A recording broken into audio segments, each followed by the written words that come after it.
All right, hey everyone. So let's do a tiny little review of this beautiful car. Of course, this is a 1993 Honda Accord EX Canadian version, and I've had it for a very long time.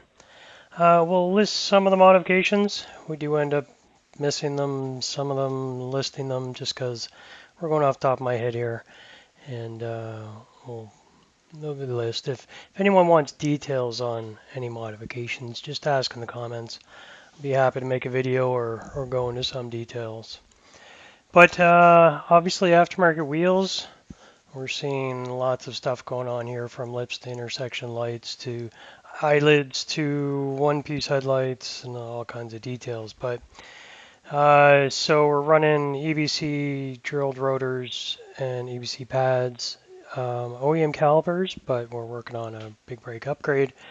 And of course, the GTR Sport bronze wheels made by DAI.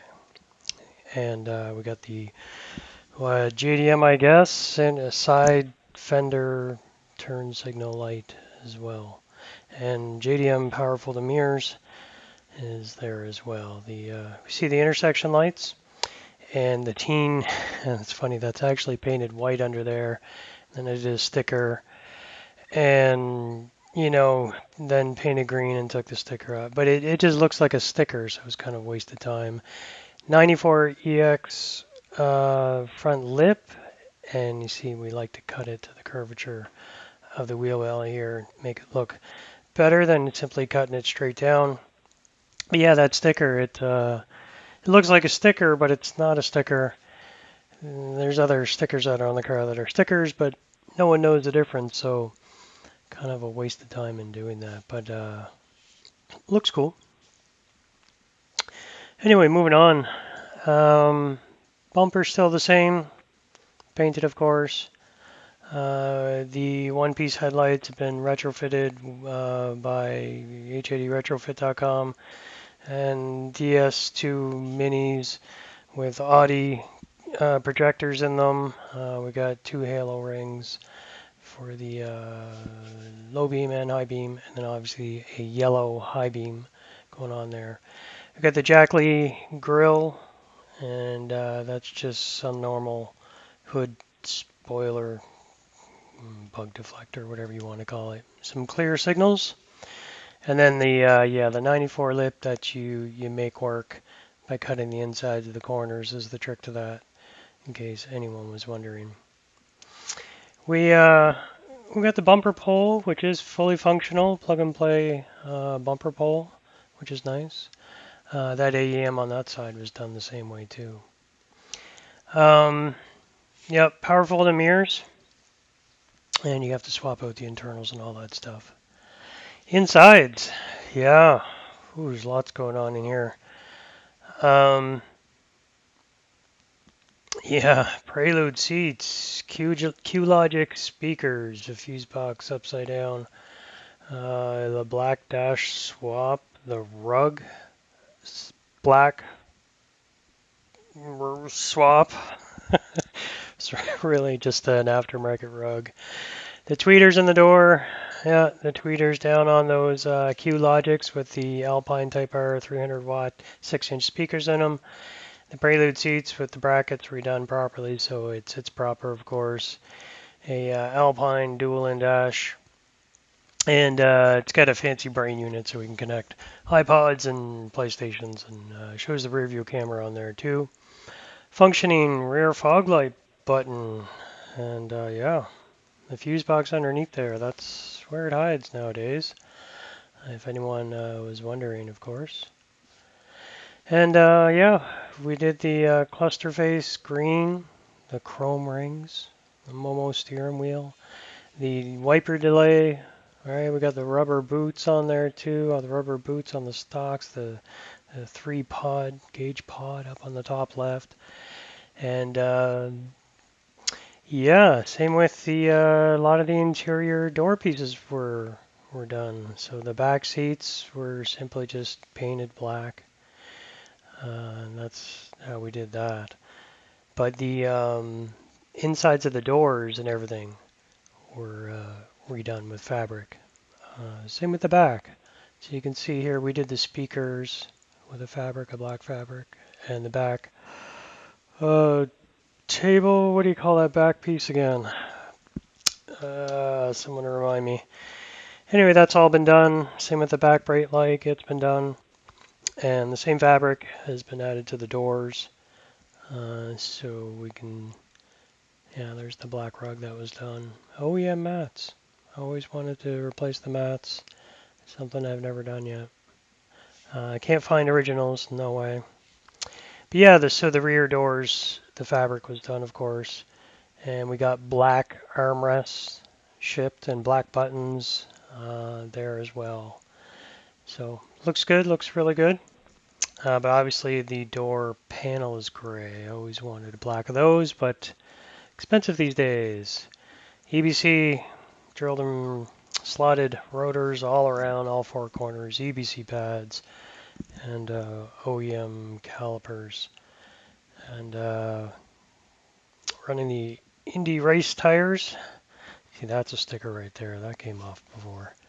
Compared to the front part that I was telling you about. Prelude side skirts, Prelude mud flaps, 95 EXR rear lip on top of the other lip, including that small part there. And not much done. Oh yes, you can see really well under here. So the pump for the meth is right there. We see the FFC rear lower control arms are done. The rear camera integrated into the rear taillight for the red clears. It's a job you don't want to mess up. And tint, of course. I think we're going to pop the trunk here in a second. Oh, the spoiler. I think it was Jack Lee is what I was talking about. Trying to point out there. Yeah, same Q logic on this side. The meth light warns me when the meth is low. So we do have the meth kit and the controller I put back here as well. And that works out really well. I had the tuner tune that, of course, for me.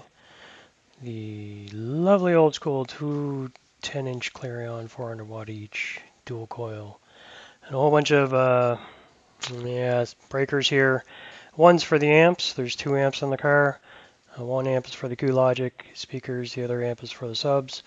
And the other breaker goes all the way up front to the starter, alternator, and fuse box. So there's another distribution point up front here. I think we're just going to try and show the controller. Yeah, controller's there. Pump is here. Yeah, battery's back here, so that made sense to put it back here. Still a little room under there. Want to redo this whole trunk area. Don't like the sub box. I need it to look more professional, but I need to integrate every one of these little things, including the battery, into the new setup. I have some examples, but I can't really come up with a plan yet. It's going to be a lot of work for that one. Oh wow, yeah. Excuse me. The shocks on here for the hood, of course. Oh, I don't think we can talk about this. This is another video. Do you guys want to know the details of every little thing done to this? It's so much. Even the engine bay painting and welding and that work. I wish I had a video for that. That would have been great. Everything from the engine bay, but it's a H22A, fully built, bottom ends, sleeved, all the other little details. There's some components in the top end, but I still need to build it more.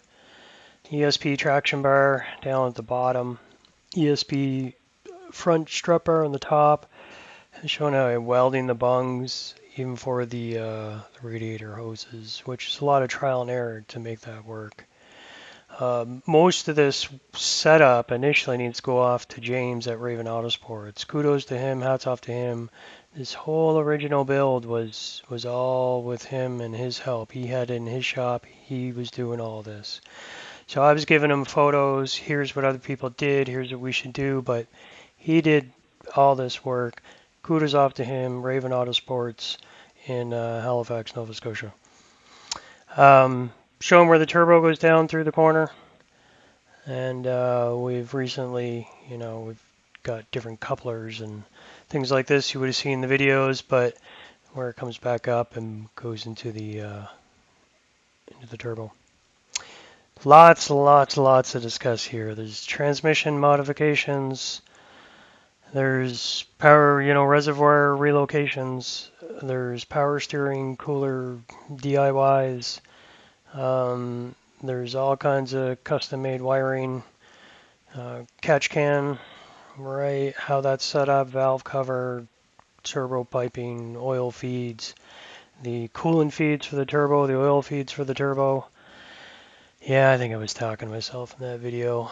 We got skunk to, plenums, MSD ignition systems. I'm trying to show you this is where the wire comes in from the battery and gets split up to its components. But yeah, if you guys want to know about this, you can just let me know, and we'll make another video. But cheers all, and thanks for watching.